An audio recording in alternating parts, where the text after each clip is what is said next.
DMP থেকে তোমাদের পরীক্ষা উপলক্ষে প্রায় ১৯টা নির্দেশনা দিয়েছে। এই নির্দেশনাগুলোর না জানার কারণে অনেক শিক্ষার্থী অনেক বড় বড় ঝামেলায় পড়ো। আজকে আমরা তোমাদেরকে নির্দেশনাগুলো বুঝিয়ে দিব এবং কোন কোন পয়েন্ট সবচেয়ে বেশি গুরুত্বপূর্ণ সেগুলো দেখিয়ে দিব। ১৯টা পয়েন্ট আমি রেখেছি এবং আমি মনে করি যে কোনো একটা ভুল কখন তোমার কোন কাজে লেগে যায় এই নির্দেশনাগুলো মাথায় ঢুকিয়ে রাখো, বন্ধুবান্ধবদেরকে শেয়ার করে রাখো, যারা ওরাও এই ভিডিওর মাধ্যমে উপকৃত হইতে পারে।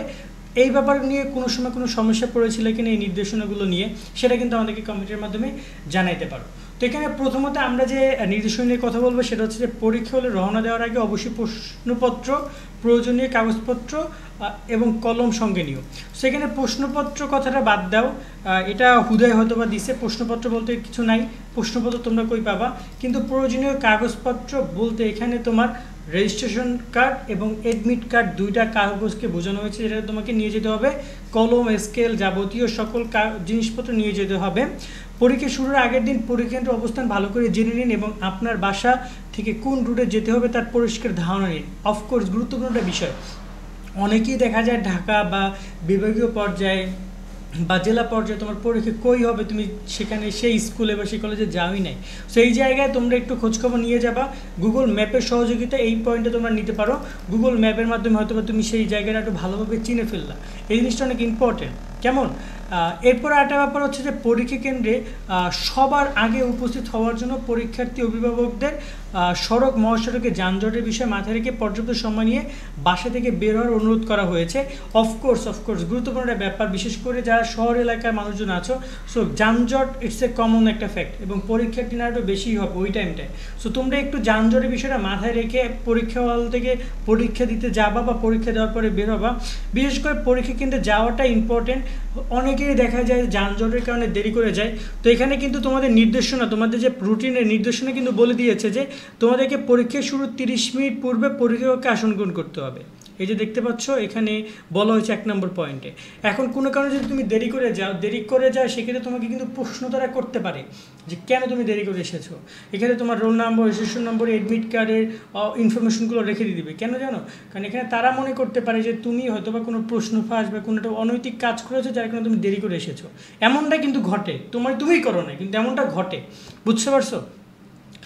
বাসা থেকে এমনভাবে বের হতে হবে যেন ন্যূনতম 30 মিনিট পূর্বে পরীক্ষা কেন্দ্রে পৌঁছানো যায়। সো ন্যূনতম মানে ব্যাপারটা বুঝো, কিন্তু সর্বনিম্ন কিন্তু তোমার মাথায় রাখতে হবে 1 ঘন্টা আগে পরীক্ষা কেন্দ্রে যাবা। বিশেষ করে প্রথম পরীক্ষার দিন 1 ঘন্টা আগে, এবং ডিস্টেন্স অনুযায়ী নির্ভর করে।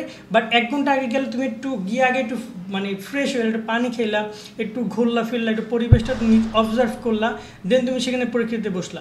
যাইয়া যদি ঢুইকে তাড়াহুড়ো করে পরীক্ষা দাও, এটা গুড ডিসিশন না। যেসব পাড়াপাড়া রেল ক্রসিং আছে তা বিবেচনা করে বাসা থেকে বের হওয়া। রেল ক্রসিং অনেক টাইম লাগে, এটা কিন্তু অনেক ইম্পর্টেন্ট একটা ব্যাপার। সো রেল ক্রসিং যারা আছো এই রোডটা দিয়ে যাতায়াত করো রেল ক্রসিংয়ের মাধ্যমে, তার ব্যাপারটা মাথায় রাখবা।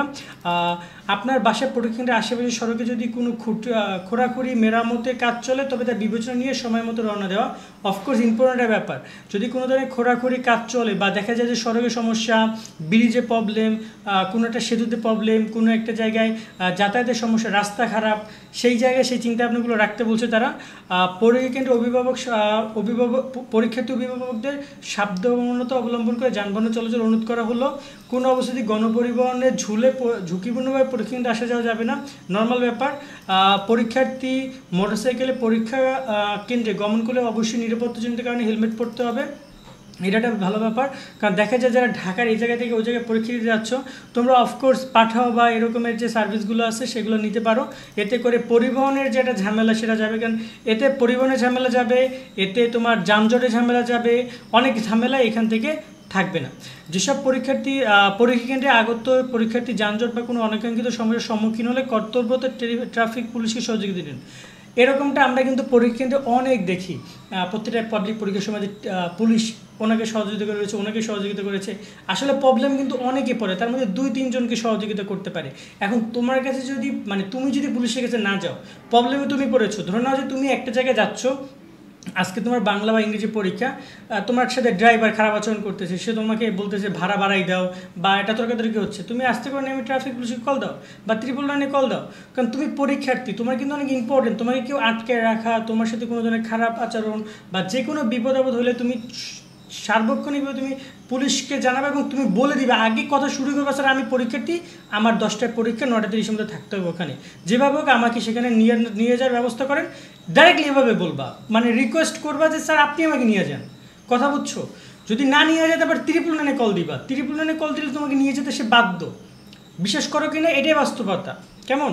একটু সাহস রাখো। পুলিশের সাথে অনেকে কথা বলতে গেলে সাহস পাও না, কিন্তু তারাই তোমাদেরকে হেল্প করতে পারবে সবচেয়ে বেশি, যে কোনো পাবলিকের থেকে। ঝুঁকি নিয়ে রাস্তা পার হওয়ার থেকে বিরত থাকুন, প্রয়োজন ফুটওভার ব্যবহার করুন, রাস্তা পার হওয়ার জেব্রা ক্রসিং ব্যবহার করুন, পরীক্ষাকেন্দ্রের আশেপাশে অতিরিক্ত পার্কিং না করে, এটা বাদ দাও। পরীক্ষার্থী বিভাগদের পরীক্ষাকেন্দ্রের সড়কে দাঁড়িয়ে না থাকার ব্যাপারটা বলেছে, ওকে। পরীক্ষাকেন্দ্রের সামনে আড্ডা দেওয়া থেকে বিরত থাকুন। মেট্রো রেল নিয়ে কথা বলেছে, ওটা বাদ দাও। এখানে ট্রাফিক পুলিশে আলাদা কুইক রেসপন্স টিম থাকবে, এটা একটা খুবই গুরুত্বপূর্ণ বিষয়। সেই রেসপন্স টিমগুলো কোথায় কী আছে এগুলো দেখবা। আর 18 নম্বর পয়েন্ট হচ্ছে বর্তমানে বর্ষাকাল চলছে, সবাই একটা ছাতা নিয়ে যাবা, যদি সাথে অভিভাবক থাকে তার কাছে ছাতাটা দিয়ে যাবা। রেইনকোট, তারপর হচ্ছে বৃষ্টি রক্ষার জন্য যা দরকার সেগুলো একটু নিয়ে যাবা। আর অনেকে ফোন নিয়ে যেতে যাচ্ছ, ফোন টোন কিন্তু অ্যালাউ না। তুমি হয়তো বা পরীক্ষা কেন্দ্র পর্যন্ত নিতে পারো, যদি তোমার কেউ থাকে সেক্ষেত্রে তুমি বাইরে রেখে যাবা, কিন্তু পরীক্ষা কেন্দ্রে কোনো ধরনের ডিজিটাল ডিভাইস অ্যালাউ না। এবং এখানে যে কোনো জরুরি প্রয়োজনে 99 নম্বরে কল দিবা, 999 নাম্বারে, 999 নম্বরে। আবারও বলতেছি, সাহস রাখো, সিম্পলভাবে প্রবলেমটা বলবো, স্যার আমি অমুক শিক্ষার্থী, আমি বর্তমানে অমুক জায়গায় আছি, আমার এই সমস্যা, আমাকে যে কোনোভাবে সহযোগিতা করেন, আমি পরীক্ষা কেন্দ্রে দিতে যাব, বা আমি লেট হচ্ছে, আমি যানজটে পড়েছি, বা আমাকে কেউ আক্রমণ করছে, বা আমাকে কেউ ঝামেলা করছে আমার সাথে, আমার পরীক্ষা। সো এই ব্যাপারে একটু সাহস রাখতে হবে, এই জিনিসটা বলবো। আর একটা হচ্ছে তোমাদের এখানে যে নির্দেশনাগুলো, এগুলো নিয়ে মনে হয় না বলার কিছু আছে, এগুলো সবাই হয়তো বা জানো। তারপর আমি এখানে বলছি, শোনো, ওএমআর ফর্মটা ভালোভাবে পূরণ করবা। অলরেডি ওএমআর ফর্ম পূরণ করার নিয়ম নিয়ে ভিডিও করা আছে, সেই ভিডিওটা তোমরা দেখো না, দেখে নিও, কেমন? আর এখানে টাইমিংয়ের ব্যাপারটা মাথায় রাখবা। 7 নম্বর পয়েন্ট অনেক ইম্পর্টেন্ট, সেটা বলেছে পরীক্ষার্থী তত্ত্বীয় বহু নির্বাচনী ব্যবহারিক অংশে আলাদাভাবে পাস করতে পারতে, সৃজনশীল আলাদা পাস, এমসিকিউতে আলাদা পাস, আবার ব্যবহারিক আলাদা পাস, 3টা আলাদা আলাদা পাস। যদি কোনো একটা কারণে তুমি সৃজনশীলে বা নৈতিকে ফেল করলা, তাহলে পুরো সাবজেক্টে কিন্তু তোমার ফেল দেখাবে। সো এই জায়গায় তোমাকে কিন্তু সব বিষয়টা মাথায় রাখতে হবে। ক্যালকুলেটর নিয়ে কথা বলি, নন প্রোগ্রামেবল ক্যালকুলেটর ব্যবহার করতে পারবা। ইতিমধ্যে আমাদের নন প্রোগ্রামেবল ক্যালকুলেটর তালিকা আমি কিন্তু করে দিয়েছি, সেই ভিডিওটা দেখো, সেখানে তালিকা পাবা। নন প্রোগ্রামেবল, এখন অনেকেই বলবা যে নতুন নতুন কিছু আপডেট ক্যালকুলেটর এসেছে, সেগুলো তোমরা ব্যবহার করতে পারো। প্রোগ্রামেবল ক্যালকুলেটরের দামও একটু বেশি, সেখানে অনেক কিছু করা যায়, কিন্তু নন প্রোগ্রামেবল অত বেশি করার কিছু যায় না, এই বিষয়টা মাথায় রাখবা। আরও এখানে তোমাদের আরও মনে হয় না তেমন কোনো কিছু আছে, বাট এখানে একটা কথা সবসময়ের জন্য বলবো যে পরীক্ষার টাইমিংয়ের ব্যাপারটা মাথায় রেখা, টাইমিংটা অনেক ইম্পর্টেন্ট, এই টাইমিংয়ে সবচেয়ে বেশি ধরা খায়। আর বিভিন্ন ধরনের ঝামেলার কারণে, তো ঝামেলার কারণে তুমি কাউকে কাছে ফোন দিয়ে কান্নাকাটি করে কোনো লাভ নাই, সবসময় পুলিশের সহযোগিতা নিবা পাবলিক পরীক্ষায়, কারণ এখানে পুলিশ অনেকটা বলতে পারো বড় একটা ভূমিকা রাখবে তোমাদের।